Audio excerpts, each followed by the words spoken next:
A vida depois da morte. O tempo do luto. De repente, você sumiu de todas as vidas que você marcou. Newport.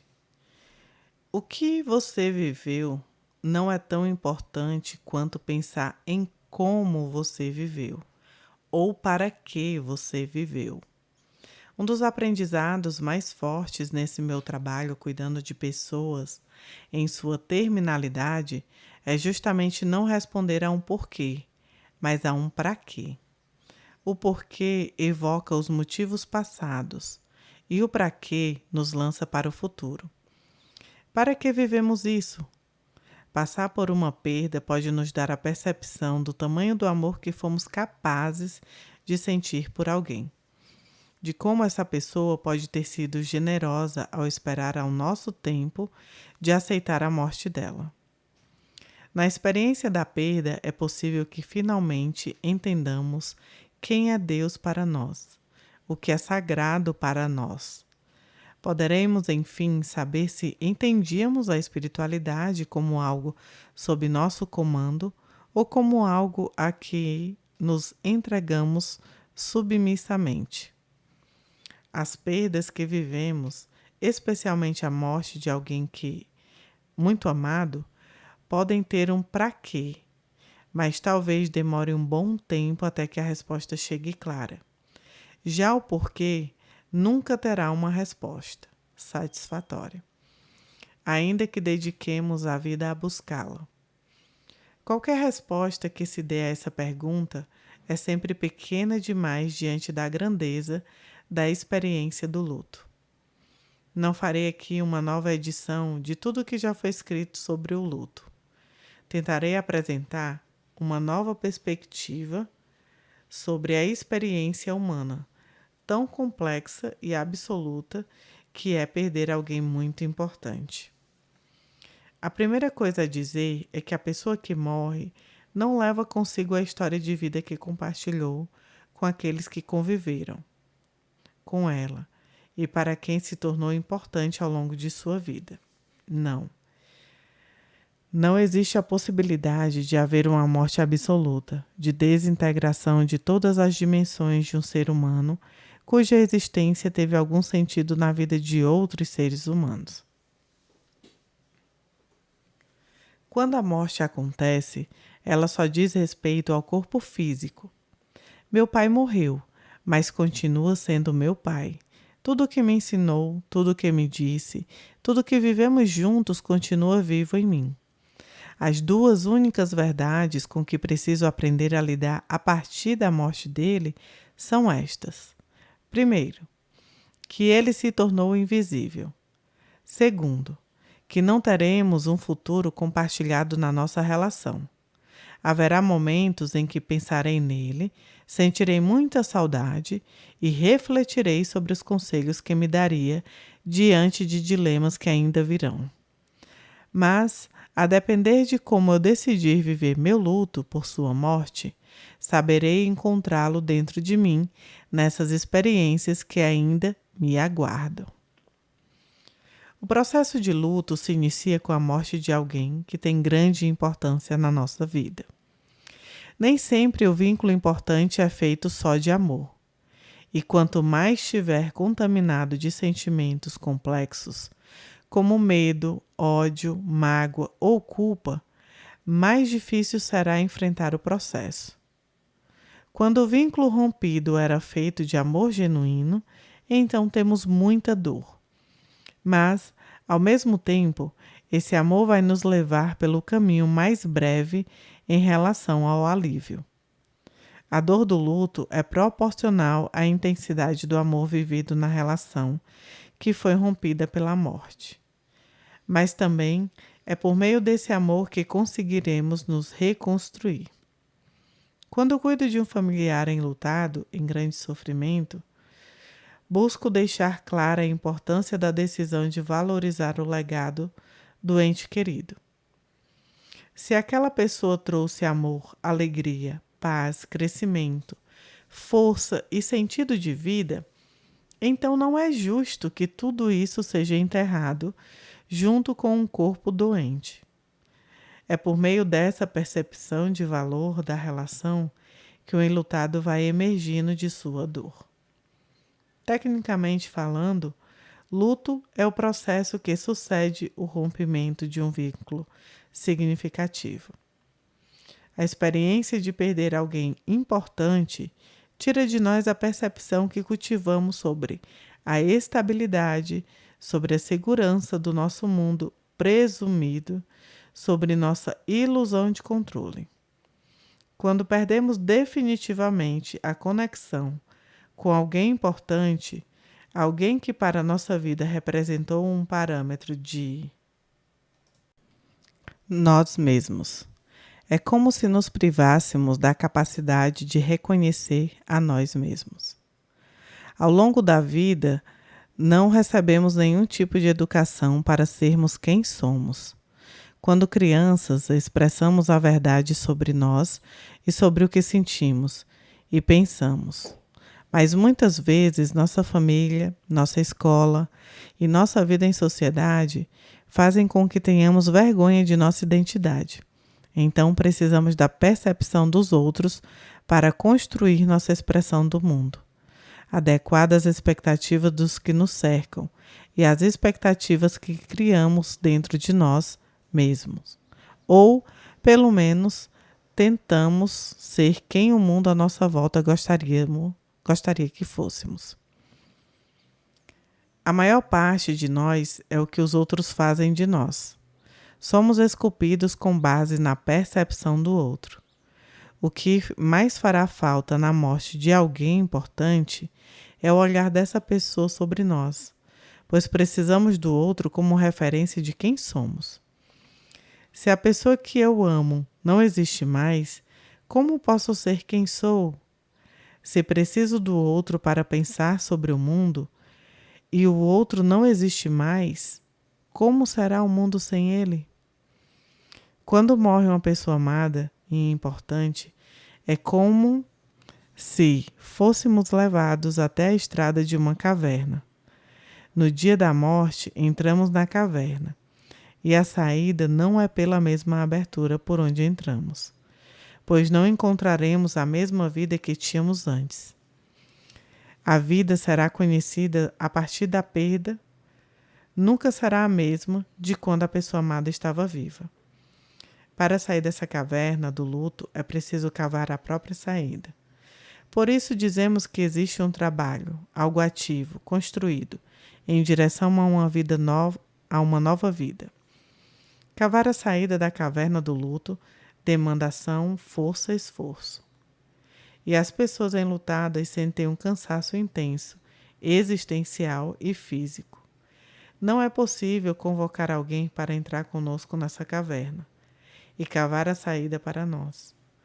A reconstrução da nossa vida, ou seja, o reencontro com o sentido dela, a partir da perda de alguém muito importante, se dá ao longo do processo de luto. Essencialmente, o luto é um processo de profunda transformação. Há pessoas que podem transformar a nossa temporada na caverna em um período menos doloroso, mas não podem fazer o trabalho por nós. A tarefa mais sensível do luto é restabelecer a conexão com a pessoa que morreu por meio da experiência compartilhada com ela. A revolta, o medo, a culpa e outros sentimentos que contaminam o tempo de tristeza acabam prorrogando nossa estadia na caverna e podem nos conduzir a espaços muito sombrios dentro de nós. Durante a doença da pessoa querida, provamos uma experiência antecipada do luto, no qual é possível experimentar pensamentos sobre como será a vida sem aquela pessoa. Nesse tempo de elaboração antecipada da perda, as pessoas ao redor do paciente podem ter chances maravilhosas de curar emoções corrosivas trabalhando o perdão, a gratidão, a demonstração de afeto, o cuidado. O amor genuíno, puro e pleno de verdade entre dois seres deixa ir, liberta. Qualquer outro sentimento deve morrer com o corpo. Tudo o que aprendemos com a pessoa que morreu permanece dentro de nós. No tempo de luto, se nos dedicarmos à cura da dor pela perda, conseguiremos avaliar com clareza tudo o que foi vivido e tudo o que aquela relação trouxe de positivo à nossa vida. Poderemos oscilar entre dois extremos. Essa oscilação, conhecida como o processo dual do luto, foi descrita por Straub e Schultz, autores reconhecidos no estudo dessa área. No processo dual do luto, há momentos em que estamos totalmente mergulhados na dor, no sofrimento pela morte da pessoa que amamos. No outro extremo, estamos imersos na realidade, no dia a dia, lidando com questões do cotidiano que podem ou não estar relacionadas à perda. Doar as coisas da pessoa, resolver problemas burocráticos, como encerrar a conta de banco, telefone, inventário, etc. No momento extremo da dor vem a tristeza, o choro, o desespero, a raiva. Todos esses sentimentos devem ser aceitos e experimentados. Quando me perguntam se podem chorar, eu digo: chore, mas chore muito mesmo. Deixe o corpo inteiro chorar, estremeça. Grite, deite na cama e esperneie. Permita-se abraçar, abra-se a esse encontro, pleno com a dor. Aceite essa condição.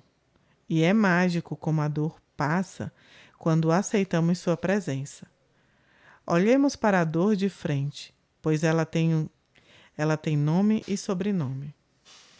Quando reconhecemos esse sofrimento, ele quase sempre se encolhe. Quando o negamos, ele se apodera de nossa vida inteira.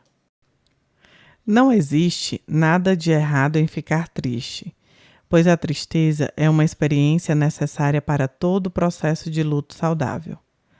Apesar de vivermos sob uma falsa impressão de que temos a obrigação de estar sempre sorrindo e felizes, não é proibido ficar triste. Se as pessoas à nossa volta nos cobram demais a superação, entendemos que elas sofrem por nos ver sofrer, já que não sabem estar no nosso lado durante essa fase e já que não sabem como reagiriam se estivessem no nosso lugar, lutam com todos os argumentos para tirar a nossa dor da frente. A maioria das pessoas não sabe lidar com a tristeza de quem está perdendo uma pessoa importante, e muito menos lidar com o sofrimento de quem acabou de perder alguém. Querem que o enlutado vá ao médico e logo comece a tomar antidepressivos. Querem abreviar o tempo da dor, mas o uso indevido de medicação antidepressiva ou de calmantes no período de luto pode levar o enlutado a uma anestesia emocional, de repercussões devastadoras. Tais substâncias evitam o sentimento de dor, mas também vedam a capacidade de sentir alegria. Tristeza não é depressão. Nesse tempo de extremos, quando a vida nos empurra ao encontro da normalidade do cotidiano, podem acontecer momentos de alegria e satisfação. Uma conquista de outro familiar ou de outra pessoa amada, e um enlutado volta a sorrir. O problema da nossa sociedade esquizoide é que a alegria demais no tempo de luto também não é algo que pega bem, e é comum que as pessoas enlutadas se sintam culpadas por terem motivos e vontade de sorrir no meio de um processo de luto. Elas me perguntam se é normal dar risada, e eu digo: se o tempo é de chorar, pode rir até chorar. Pode morrer de rir até. É permitido ficar triste até a última lágrima, dar risada até estremecer. Faz muito bem nos lembrarmos dos momentos engraçados que vivemos com a pessoa que morreu. Quando recebo alguém enlutado, peço que enumere tudo de bom que a pessoa falecida ensinou a ele. Depois sugiro que me conte alguns momentos muito engraçados que viveram juntos. Com esses dois convites, assisto a um tempo lindo bem na minha frente. quando o enlutado volta a se encontrar com seu ente querido de um jeito novo em meio à dor. Quase sempre ele fala sobre a perda, a doença, o sofrimento e a morte. Mas quando provoco lembranças da vida em comum, lembranças boas, intensas, transformadoras, trago de volta a essência daquela relação. É nessa conversa que posso mostrar ao enlutado como a vida deixada por aquela pessoa que morreu é plena de significado. Afinal, o aprendizado e a história em comum não morrem nunca. O enlutado jamais será privado das lembranças e dos sentimentos. O amor não morre com o corpo físico. O amor sempre permanece. Se você perdeu ou está perdendo alguém que ama muito, faça esse exercício.